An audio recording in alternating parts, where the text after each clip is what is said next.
Après le marathon de Paris, le marathon politique et social d'Elisabeth Borne, un dimanche en politique, c'est maintenant.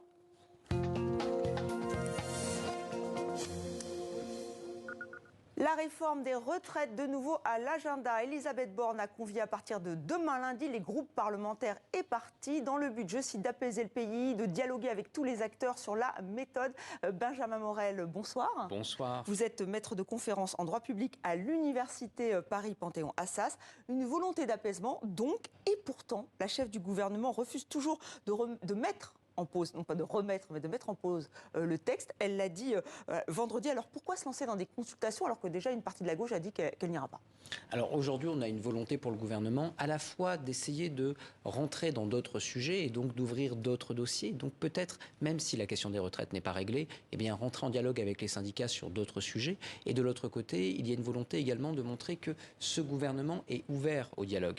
Mais après, vous avez raison. C'est-à-dire qu'aujourd'hui, tant la nouvelle direction de la CGT que Laurent Berger sont tenus et par leur base et par, en réalité, leur élection sur le fait que, d'abord, il s'agit de parler des retraites. Et donc, on va avoir une réunion à Matignon sur laquelle les syndicats ne vont vouloir parler que des 64 ans, sur lequel le gouvernement voudra parler de tout, sauf des 64 ans, et dont on peut penser, du coup, qu'il ne sortira pas grand-chose. Benjamin Morel, là, c'est pour ce rendez-vous, donc mercredi, juste avant la 11e journée de mobilisation jeudi. Mais pourquoi rencontrer tous les partis, les groupes parlementaires? Là aussi, c'est une volonté de dialogue, une volonté d'élargir sa majorité. Comment vous comprenez cette stratégie? Il faut bien voir aujourd'hui que le gouvernement n'a plus de majorité. Certes, il n'y a pas de motion de censure qui est passée et qui a priori pourrait passer, même si c'est quand même passé à 9 voix. Mais vous avez aujourd'hui un intergroupe de la majorité qui a cessé d'exister. Vous avez Horizon qui tire sur Renaissance, Renaissance qui tire sur le Modem qui n'est d'accord avec personne, et un partenaire potentiel, LR, qui est exposé façon puzzle. Donc pour arriver à faire passer des textes, eh bien, vous n'avez aujourd'hui plus de capacité à mobiliser une majorité parlementaire. Donc pour arriver à réformer demain, pour arriver ne serait-ce qu'à faire passer des textes, sans même parler de grandes réformes, il va falloir avoir des consensus plus large, ou en tout cas à géométrie variable. Que fait par exemple le gouvernement sur une future loi immigration?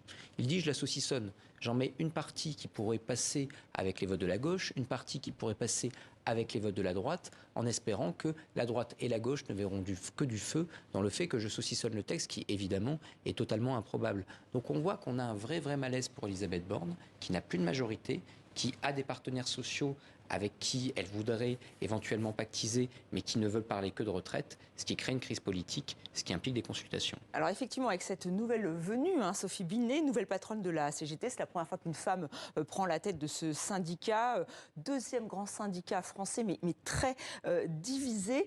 Est-ce que là, ça va être plus compliqué, puisque finalement, le gouvernement, l'exécutif, la découvre, cette nouvelle dirigeante? Alors ça peut être plus compliqué parce que évidemment c'est une candidature qu'on n'attendait pas et c'est une candidature de relatif consensus au sein de la CGT qui par définition implique de beaucoup plus considérer, beaucoup plus que ne le faisait Martinez, la gauche de la CGT ou en tout cas l'aile la plus radicale. Qui plus est, c'est pas une candidature qui est une candidature de rupture avec l'intersyndicale et paradoxalement pour l'exécutif, avoir une candidature plus à gauche, plus de rupture aurait pu être stratégique parce que ça aurait isolé CFDT et CGT. Or, Sophie Binet est sur une ligne quand même de tenue de cette intersyndicale. Elle va se rendre à Matignon. Oui, elle l'a dit tout de suite, dès qu'elle a été élue, elle a dit on sera là. Exactement. Et on reste unis. Donc on a une forme de radicalité plus grande qu'avec Philippe Martinez, mais malgré tout, on a la volonté de tenir ce front syndical, ce qui évidemment pour l'exécutif n'est pas une très bonne nouvelle. Donc ce sera son baptême du feu. Et Jean-Luc Mélenchon, aujourd'hui sur France 3, donc le chef de file des Insoumis, lui a lancé une main tendue. Il a réclamé une meilleure coordination entre partis politiques et syndicats pour jeter toutes nos forces. Il espère que les relations entre effectivement la France Insoumise, la NUP, seront plus cordiale. Donc, grâce à Sophie Binet, ça vous surprend, cette déclaration presque d'amour allé? Non, c'est pas forcément une surprise, tout bêtement, parce que les rapports avec Philippe Martinez étaient de notoriété publique exécrables depuis quelques mois, voire quelques années. Donc là, évidemment, le fait qu'il y ait un changement de tête et un changement de courant, malgré tout, à la tête de la CGT, pourrait faciliter les relations avec la FI. En revanche, ce qui est très très probable, c'est que l'idée que la CGT soit une sorte de soutien de la NUP et rentre dans une stratégie qui ne serait plus purement une stratégie syndicale, mais qui deviendrait une stratégie politique. Sophie Binet ou Philippe Martinez, je vois mal comment est-ce qu'il pourrait y avoir une évolution sur ce plan-là. Donc je crains malheureusement pour Jean-Luc Mélenchon que certes il puisse y avoir un partenariat, mais clairement pas un mariage d'amour. Et est-ce que le dialogue est totalement rompu entre Laurent Berger et Emmanuel Macron? Il y a des marcheurs, selon le quotidien Le Parisien, qui plaident pour que le chef de l'État, effectivement, parle avec Laurent Berger. Tout le monde semble dire que c'est lui qui pourrait trouver une issue de secours, une voie de sortie. Est-ce que c'est le cas? Laurent Berger, si vous voulez, il est tenu par deux choses. Il est tenu par sa base, dont on a vu qu'elle pouvait le dépasser si jamais elle considérait que la CFDT n'était pas sur la bonne ligne sur le sujet des retraites. Et il est tenu par son élection. Et lors de son élection, il a promis pas de retraite au-delà de 63 ans. Donc, même si Laurent Berger est en effet dans une position plus réformiste que ne peut l'être la CGT, le fait est qu'il ne peut pas accepter la retraite à 64 ans. Il ne peut pas, tout bêtement, parce que même si lui le voulait, il ne pourrait pas au regard de la situation actuelle de son syndicat. Donc, si jamais l'exécutif ne rétropédale pas sur cette mesure, et s'il rétropédalait, il se mettra en situation de fragilité politique, l'idée qu'il pourrait y avoir une main tendue et une sorte de dialogue constructif sur d'autres sujets avec Laurent Berger apparaît à ce stade-là comme étant une utopie. Donc on a l'impression là aujourd'hui que tout est bloqué finalement. Il n'y a pas de secours, j'allais dire. Il n'y en a pas. C'est l'un des problèmes fondamentaux d'aujourd'hui. C'est-à-dire que pour l'exécutif, quelle est la stratégie visiblement? La stratégie est double, c'est la distraction. On va tout à l'heure parler de Pif Gadget et de Playboy peut-être. Et de l'autre côté, on est dans la distraction. Et de l'autre côté, eh bien, c'est le pourrissement, en espérant que ce mouvement, une fois la loi validée par le Conseil constitutionnel, promulguée, eh bien, meurt de sa belle mort. C'est malgré tout très risqué. Il y a une journée de mobilisation, la 11e justement. Donc là aussi, l'exécutif attend de voir s'il y aura moins de personnes, si effectivement ça va s'essouffler. Alors l'exécutif attend de voir si ça va s'essouffler. Mais il y a malgré tout d'autres poumons à ce mouvement. Vous avez notamment le référendum d'initiative partagée qui, selon toute probabilité, a de grandes chances d'être validé par le Conseil constitutionnel. Ça veut dire quoi? Ça veut dire que CGT, CFDT, NUP, voire certains partis de droite iront à la collecte de 4 800 000 signatures pendant 9 mois.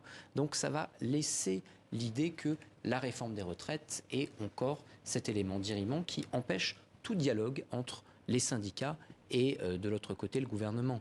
Par ailleurs, vous risquez d'avoir d'autres manifestations, parfois plus violentes, on l'a vu ces derniers jours, qui s'enquistent également dans le pays. Manifestations spontanées. Exactement. Avec beaucoup de jeunes notamment. Oui. Exactement. Donc le fait est pour le gouvernement que cette stratégie du pourrissement, aujourd'hui est une stratégie malgré tout très très risquée, parce que c'est un mouvement qui repose certes sur une mobilisation classique dans la rue, mais qui se mobilise également sur d'autres poumons, un poumon violent et un poumon, lui, légal, et ça peut encore durer longtemps. Alors, on le sait, la meilleure défense, c'est l'attaque. Gérald Darmanin, ça ne vous a pas échappé, s'exprime longuement dans le journal du dimanche. Justement, il revient sur ces violences. Il défend les policiers, les gendarmes, même s'il répète que 36 enquêtes judiciaires ont été ouvertes par l'IGPN, la police des polices, 2 par l'IGGN. On parle des manifestations, mais aussi de ce qui s'est passé à Sainte-Soline. On en parlait la semaine dernière. Il dit aussi plus aucune ZAD en France. C'est sa stratégie. Il attaque, comme ça, il est plus en force. Il y a une double stratégie. Il y a une stratégie, encore une fois, de la diversion. C'est-à-dire que l'exécutif est parti sur l'idée que, eh bien, plutôt que de parler des retraites, il fallait parler des débordements inhérents au mouvement sur les retraites. Et donc, vous ciblez les violences, et ces violences, elles existent. Donc, ça fait un objectif, je dirais, de discussion légitime à côté du sujet des retraites. Et ensuite, vous avez un Gérald Darmanin qui, évidemment, joue sa propre partition au sein du gouvernement. On a là un moment très régalien avec ces violences qui, en effet, peuvent être considérées comme choquantes. Donc, le fait est pour le ministre de l'Intérieur de se mettre sur le devant de la scène, c'est un peu un pari pour la suite. Donc un pari pour la suite, on verra ça évidemment. On a parlé de la réforme sur l'immigration, c'est sa réforme. Pour l'heure, elle est pour le moins, comme vous l'avez dit, découpée en morceaux. C'est une sorte de dégât collatéral. On évoquait cette volonté de montrer que le gouvernement, en tout cas, est au travail. Emmanuel Macron qui présente son plan eau cette semaine pour lutter contre la sécheresse. On a aussi vu Sébastien Lecornu, donc le ministre des Armées, annoncer la construction de ce vaisseau à propulsion nucléaire fin 2025-2026. C'est pour vraiment montrer que malgré cette crise sociale, politique, le gouvernement avance. Est-ce que c'est tenable ? C'est difficilement tenable, tout bêtement, parce que le gouvernement, en effet, peut tenter de montrer qu'il avance, il peut tenter de montrer qu'il y a d'autres dossiers, d'autres fers sur le feu, qui plus est dans une actualité qui fonctionne, vous le savez, par séquence. Donc l'idée pour le gouvernement, l'espoir du gouvernement, c'est qu'on change de séquence, qu'on laisse tomber la séquence retraite et qu'on passe sur une autre séquence. Le problème, c'est que malgré tout, vous pouvez faire des annonces, mais derrière, est-ce que vous pouvez faire des projets de loi ? si on parle du projet de loi immigration, il n'y a pas de majorité pour le voter. Il faut voir quand même que le gouvernement utilise le 47-1, cette fameuse disposition dont on a beaucoup parlé, essentiellement pour pouvoir utiliser un 49 alinéa 3 sur cette réforme des retraites. Pourquoi ? Parce qu'ils ont besoin d'un 49 alinéa 3 initialement sur le projet de loi immigration. Vous voyez un petit peu la situation actuelle où ce projet de loi qui justifiait tout le ramdam de procédures parlementaires sur la réforme des retraites est tout bêtement saucissonné, quasiment annulé, parce qu'on ne peut pas utiliser de 49 alinéa 3. Donc aujourd'hui, il y a un vrai problème. La diversion du point de vue de la communication, ça peut fonctionner, mais ça ne vous donne pas de majorité parlementaire. Alors justement, on va terminer avec ces entretiens dans des journaux qui peuvent surprendre. Emmanuel Macron dans Pif Gadget, Olivier Dussopt dans Tétu, ou encore Marlène Schiappa, vous l'évoquiez tout à l'heure, dans Playboy. Alors Elisabeth Borne a réagi aujourd'hui, elle dit que c'est inapproprié en fait de donner une interview dans Playboy pour Marlène Schiappa. Là aussi, c'est une stratégie ou alors est-ce que ça tombe au mauvais moment ? Alors, si jamais ça tombe au mauvais moment, ça fait quand même, je dirais, une conjonction de coïncidences du point de vue de la communication qui est quand même assez troublante. Non, on a quand même une stratégie de diversion, notamment pour Emmanuel Macron qui parle dans Pif Gadget.